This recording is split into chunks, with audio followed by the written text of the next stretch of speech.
ആയുർവേദ ഹോസ്പിറ്റലിൻ്റെ മുറ്റത്ത് കോളേജിലുമുണ്ട് നട്ട് വളർത്തിയിട്ടുള്ള പലതരത്തിലുള്ള ഔഷധ ചെടികളും കാണാം. കൂവളം, പേരെല്ലാം എഴുതി വച്ചിരിക്കുന്നു. കാഞ്ഞിരം, കറുത്ത വെച്ച് പല പേരുകളിലുള്ള മെഡിസിനൽ പ്ലാന്റ്സ് ആണ്. കറ്റാർവാഴ,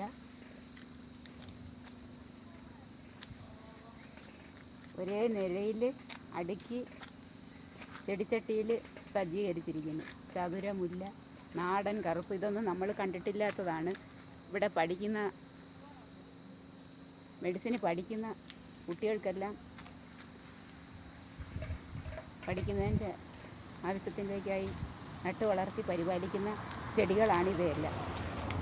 മുഞ്ഞ,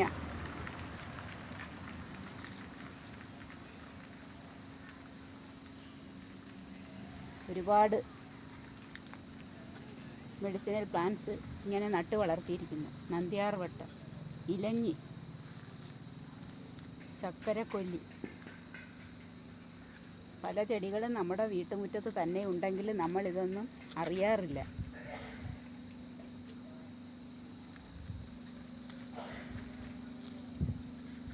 ദന്തി,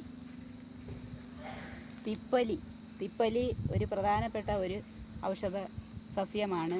ഇവിടെ ഉണ്ടാക്കുന്ന അരിഷ്ടം, കഷായം, അങ്ങനെ പലതരത്തിലുള്ള മരുന്നുകൾ ഉണ്ടാക്കുന്നുണ്ട്.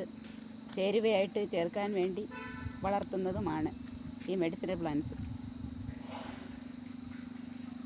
ഇത് മാത്രമല്ല, ഇനി അങ്ങ് കോളേജ് ക്യാമ്പസിൻ്റെ സൈഡിലായിട്ട് പ്രത്യേകം വേറെ മെഡിസിനൽ പ്ലാന്റ്സും ഇഷ്ടം പോലെ നട്ട് വളർത്തിയിരിക്കുന്നു. ഞാൻ ഇപ്പോൾ ഇവിടെ ഫ്രണ്ടിൽ ഹോസ്പിറ്റലിൽ വന്നതാണ്. ഹോസ്പിറ്റലിൻ്റെ ഫ്രണ്ടിൽ നിന്നാണ് ഇപ്പോൾ ഈ വീഡിയോ എടുക്കുന്നത്. ഇവിടെ ഫ്രണ്ടിൽ തന്നെ ഒരു മാവും നട്ടിട്ടുണ്ട്. അതും ഇപ്പോൾ അങ്ങ് വളർന്ന് താണ്ട മാങ്ങ അതിൻ്റെ ഇടയ്ക്ക് വളർന്ന് നിൽക്കുന്നു.